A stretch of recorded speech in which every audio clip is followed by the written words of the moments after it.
Do you see yourself as the rebel who challenges the status quo on skin health? Learn how to be a critical thinker, discover innovative solutions to skin conditions, and facilitate individualized healing on a deeper level with Truth Treatment Systems. Truth Treatment Systems provides you the products and tools to unveil the truth behind skin conditions. Sign up for a wholesale account today at truthtreatmentspro.com and receive 10% off your first order. That's truthtreatmentspro.com. Reverse aging and boost collagen with Rhonda Allison Skincare. Peptides help increase collagen and elastin, reducing fine lines, wrinkles, loss of elasticity, and increasing firmness. RA Skincare has created several peptide serums ideal for photoaging due to years of UV exposure, toxic environments, and premature and general aging. Our serums are perfect for restoring and maintaining moisture and hydration levels within the skin. Whether you have sensitive, normal, or severely photoaged skin, RA Skincare has a cutting-edge peptide just for you. Learn more at rhondaallison.com.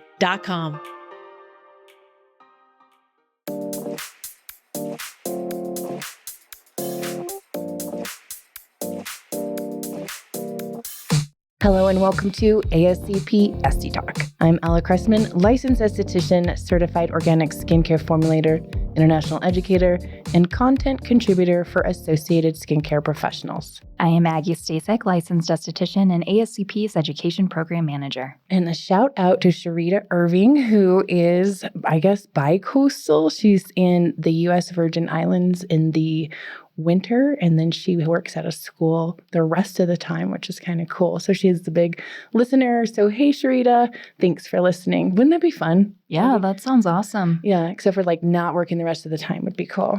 That would be cool. We just go there and not work. We'll work on that. In the meantime, have you watched the news lately?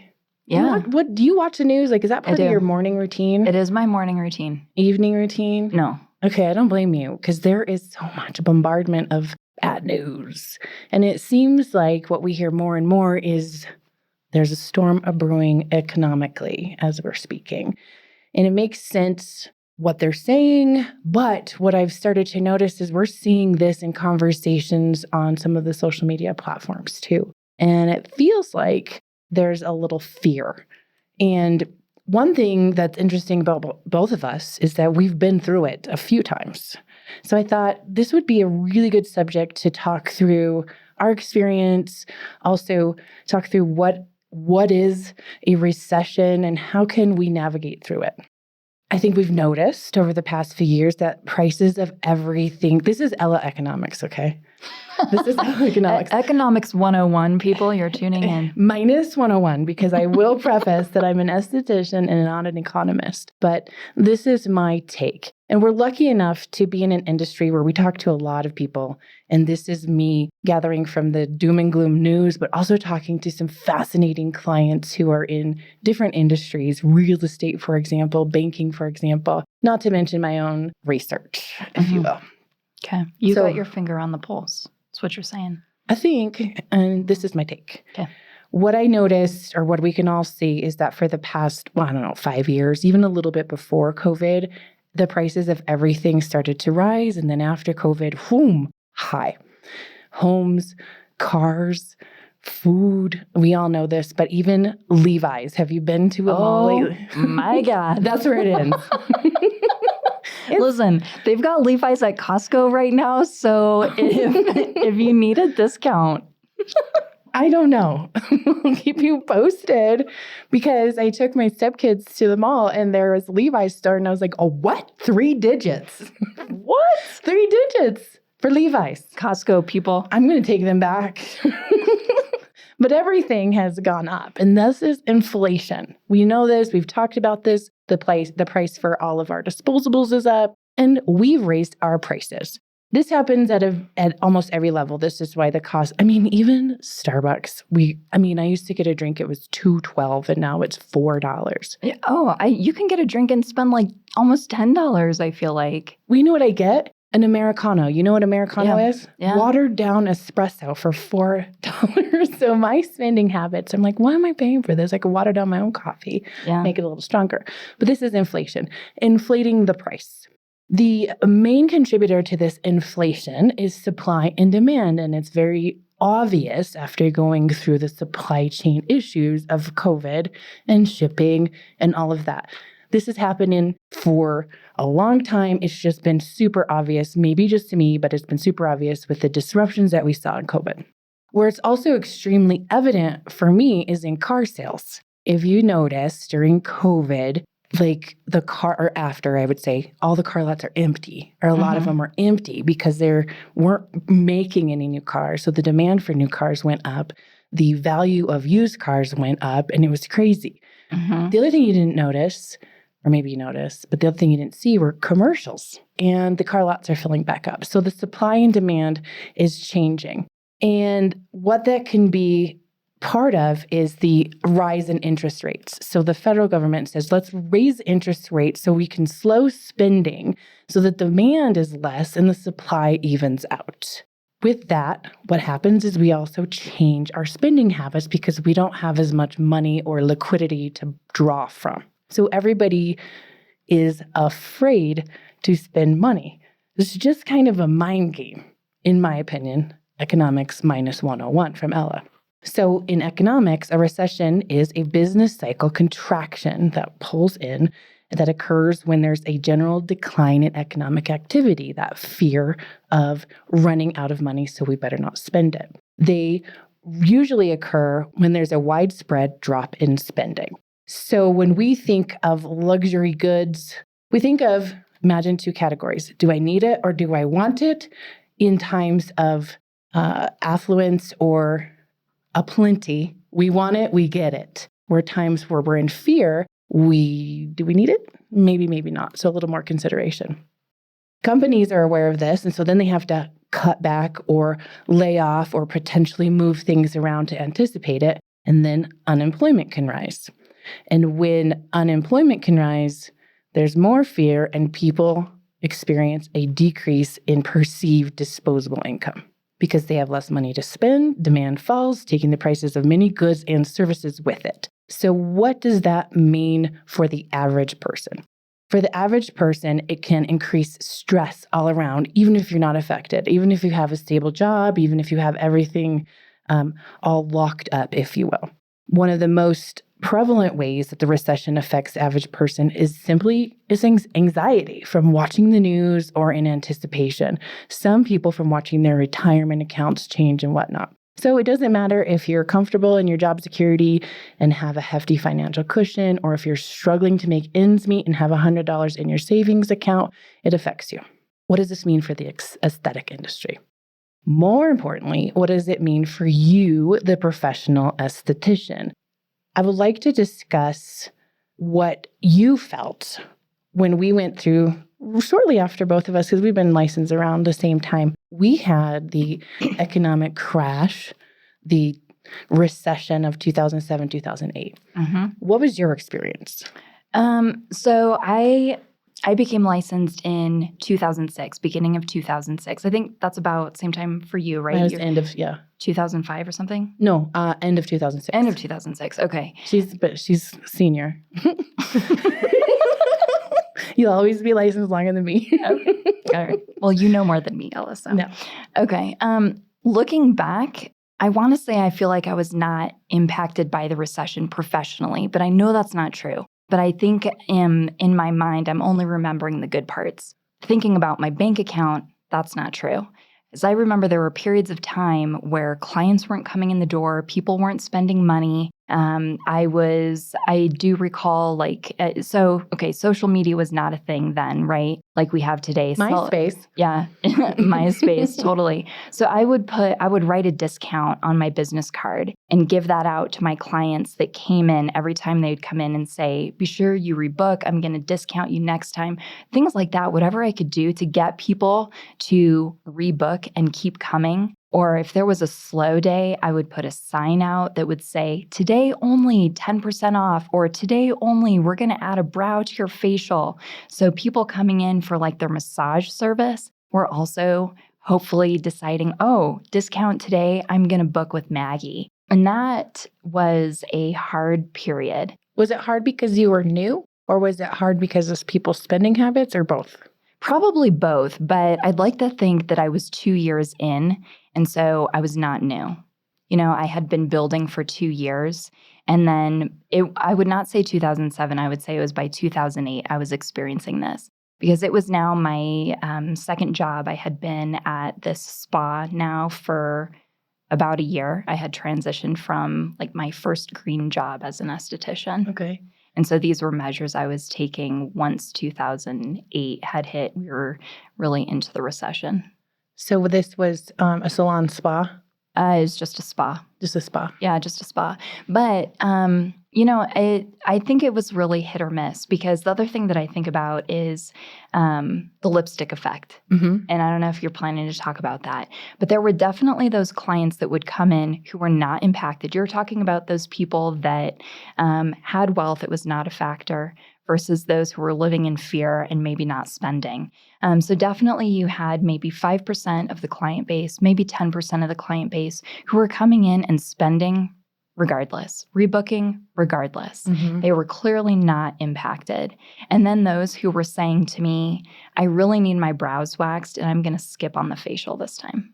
Mm-hmm. So a lot of fear-based stuff. Yeah. What I need, right? That same Yeah. language. What do I need? What do I need? I think for me, it was very similar. It was, except for what I was building. So I was already building from nothing because I was booth rent in a salon spa. I'm going to say, quote, spa, because there was me and another, I guess there was 2 estheticians. One was super part-time and one wasn't. So I was building, I'm trying to maintain a relationship with all the hair people in there, but they were coming in for hair. Yeah. Trying to get them to come back for facials. So what I built was a brow business. But the facial perception was, twice a year on my birthday, maybe my anniversary. That was perception of luxury, not of necessity. So shortly into that, I took a training with a woman who I will always credit for changing my trajectory in the industry, Brenda Cummings. And I took this training with her and I started changing the way I spoke about it wasn't a facial anymore, it was a treatment. And so in building this treatment, this want column turned into a need column. And I changed my approach and built the confidence in the clientele that I was trickling in at the time into, you need this. You told me you need this. And for that, it established value for them. And so for that added value, it moved away from a luxury into a necessity. And I was able to build quickly. And then we've seen since other recession, well, at least one other one since then, and I survived it the same way. So you look online and there's a lot of ways that people will adjust. Maybe they're going to throw in an eyebrow service, like you said. The other thing that I think we should talk about is that sometimes these recessions, historically, they breed opportunity. So keep that in mind as you're heading into this potential recession. Keep that in the back of your mind that there's opportunity. Did you know light bulbs and telephones were created in times of recession? I did not know that. In effort to save money. I told you, you know more than me. Some things. More recently, Airbnb and Uber as an effort to save money, but for people who still wanted to travel. These were invented in those times, around 2008, and really took off later. And even software companies like Adobe shifted their mindset, shifted their platform to be resilient in times. So take these big companies that and these technologies that we can't live without, like light bulbs and telephones, and think, hey, I can do that. Let the light bulb go off in your own mind. Hold that thought. We'll be right back. DMK is the world leader in paramedical skin revision education, with certification programs designed to give licensed professionals a thorough understanding of the skin and an in-depth study of the DMK concept of remove, rebuild, protect, maintain. Created by the botanical visionary Danae Montague King, DMK offers skin revision training and education for all ages, skin conditions, and ethnicities in more than 35 countries, harnessing the body's innate healing mechanisms to change the health of the skin. Learn more at DanaeMKing.com. That's DANNEMKING.com. Okay, here we go. Let's get back to the podcast. There's something that you keep saying. One, you said it with like the advent of Airbnb and Uber and shifting mindset. And also when you were talking about the training that you had as a new esthetician and again, shifting your mindset. I think that is 100% a huge part of building your business, retaining your clientele. It is all about how you are viewing the treatments you're performing and the perception that you put on your clients' needs versus wants. So if you're having your clients come through the door and have this perception of, you need this, you told me you need this, versus, do you want this? That mind shift, that perception is 100% going to make or break you. Let's talk about that in affluent times. Retail. Yeah. Do you want this that I recommended that you might want? This little spray that you said you might want? Like, versus, you need this spray because you're a mess. No, I'm not. You told me that you don't want your skin to look like this. You need this. Yeah, 100%. Thank you, because that's absolutely right. So adjusting your mindset. And I think to your point, a lot of people are afraid to or lack the confidence, just like they do in times of that we're talking about, that initiates those type of approaches. Well, let's talk about pricing and service adaptation then, just specifically in a potential, it's not even for sure here yet, but a potential recession. If you look online, one of the things that's suggested is reevaluating pricing structures to remain competitive while maintaining profitability. There's a few ways you can read into this. You can say, oh, I need to make sure I'm not overcharging. But I would also say make sure you're not undercharging. Because if you're undercharging, you might be attracting a certain type of client or customer. The other thing is people like you did. They say, add a free thing or discount your prices. But I would caution against that. So instead of introducing recession-specific packages or promotions to attract new clients, I would have that as built-in part of your client relationships, but not just a decrease because we're all in this together and it's a recession. Instead, emphasize value and make it a need column. Strengthening client relationships is also important during this time.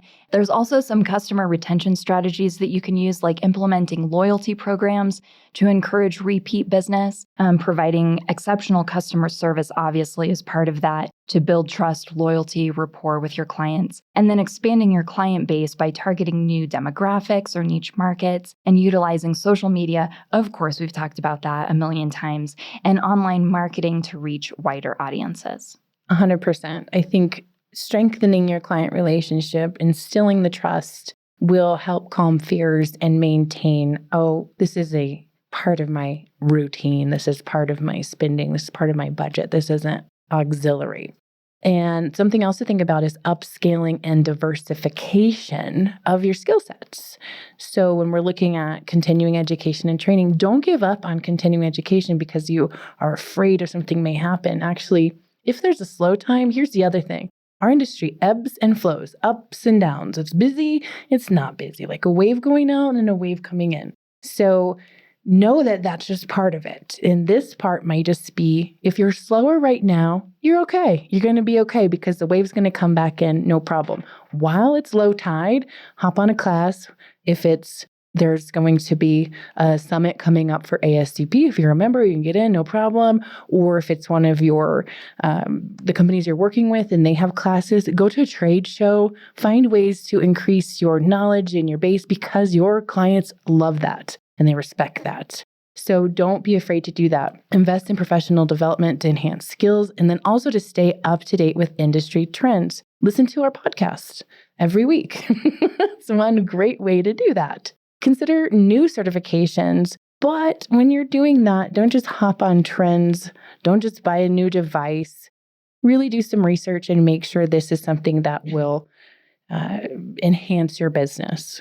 Adding complementary services, not free, but ones that complement each other. So what would be appealing if you're having some, like Maggie mentioned, massage and facial, or hooking up with a nutritionist if you're an acne specialist perhaps, or an aging specialist, looking at some of those relationships. A rolfer would be kind of cool. Things like that, acupressure, acupuncture. And then with that, you'll be able to cross-promote with other local businesses for mutual benefit, have open houses. Those are something I have not attended an open house for a long time, but there is this cutest med spa here in town. I've watched her grow from a baby esthetician to this boss babe. And they just recently had an open house. And I thought, oh my gosh, I haven't been to one in a long time, but it was super successful. So have one with like-minded professionals, maybe like a rolling one, if you will. Also, streamline your business operations, maintaining efficiency and productivity. So this is going to be like optimizing your scheduling and appointment management. And maybe you're operating with something like Pocket Suite where you can have your booking online, also retailing online. And this is going to track everything for you. You can also be generating reports, which is going to help with your optimization. You can implement technology and software. As I just said, things like Pocket Suite can help you do that. Inventory management, also minimizing excess inventory. So keep on hand only what you intended to sell. So maybe 3 deep, for instance, and negotiate better deals with your suppliers and your manufacturers. And then focus on high demand products to maximize your profits. So at first, when buying your inventory, don't feel the need to buy the entire line. Buy what you intend to use in your treatment space, and then what you hope to sell to complement for that home care and who your current demographic is. Yes, and build from it. Don't be afraid to build from it. The one thing that I've done in that regard as a mistake is I had this body line once. Like, oh my God, 3 deep, but 19 SKUs. Oh man, that's a lot. Yeah, and up to the 12-month mark, I ended up giving a lot of it away, but I wanted to have something for the body. So I could have rethought that a little bit different. I also had these other things that sell. I have to consider my spot, my target. Like, I'm niche, I'm corrective. So I'm bringing these fluffy things in. They sold okay, but they didn't continue to sell. So I am constantly doing that anyways. The next thing is a little bit tougher for me, as we've talked about.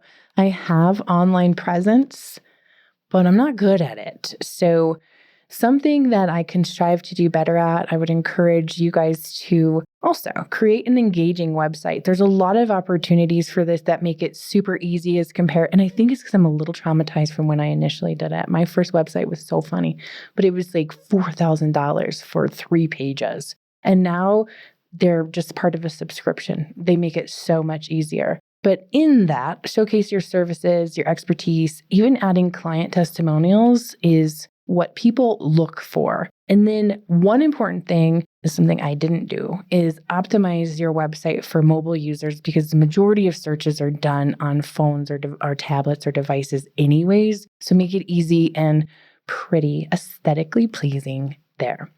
Leveraging your social media. I feel like this, and you tell me what you think, Maggie, on this one. Social media seems to be cookie cutter. You had the people doing the voiceovers. You had the people doing the before and afters. So finding different ways to showcase to use these platforms like Instagram, Facebook, and TikTok to show your work, and ways of calling to action them to come to you is going to be key.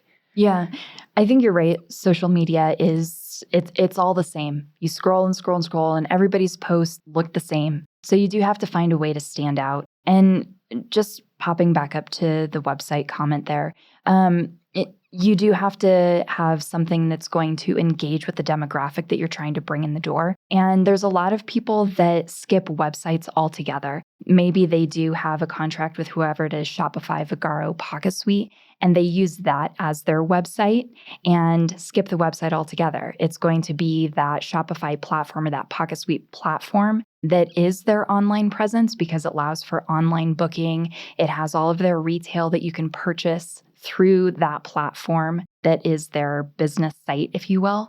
But just keep in mind, that is not engaging with your demographic. It's very plain Jane. It's not really promoting you, if you will. So you do have to have social media in addition to your platform, if not a website. And hopefully they're linking. Yes, that's the best way to do it. I've got to figure that out because if you follow me, I'm just a creeper. I use them and people like them and they would think, gosh, this girl probably has nothing to do with the amount of followers she has, but I do. I've built my business like a secret, like a speakeasy skincare, and I've already trademarked that. So, but so that it's like you have to know somebody to be able to get in. So that's what I've done for mine. But you guys do your own way, and it's going to work fantastic because it's shown time after time that it works. I mean, I hear it all the time. Specific social media influencers like, do you know blah, blah? This is what I want to do. And I'm like, yes, I know that. I know blah, blah. I saw blah, blah did. But so with that being said, collaborating with other professionals and forming strategic alliances, partner with other local businesses. I get a ton of referrals that are vetted already for me because I'm picky from my acupuncturist, from my hairstylist. And I send a lot of my people to them or to the makeup artist. Like he sends me, I send him. They're vetted and they're people that have, it's a little different because they're not searching blindly. They've asked, do you know a good esthetician? Or they'll ask me, do you know a good acupuncturist? Yes. Or you have in a consultation some things going on. You might want to consider going to this nutritionist. So these are establishing trust in the relationship. So that goes back up to strengthening client relationships. In the end, it's important to be adaptable and always maintain a growth mindset to get out of a fear mindset, especially in challenging economic times. Hey, we're not saying it's going to be easy, but there is opportunity not only to survive, but to thrive during a recession. With a little work and a lot of determination, you will come out on the other end stronger and with great opportunity for success. Now, listeners, we really want to hear from you. What are some of the things you will be doing in preparation of a potential recession or to make sure you stay in that thriving mindset? Be sure to let us know, comment on our social media posts, or send us an email at getconnected@ascpskincare.com. We want to know all the details. In the meantime, thank you for listening to ASCP Esty Talk. For more information on this episode or for ways to connect with Maggie or myself or to learn more about ASCP, check out the show notes.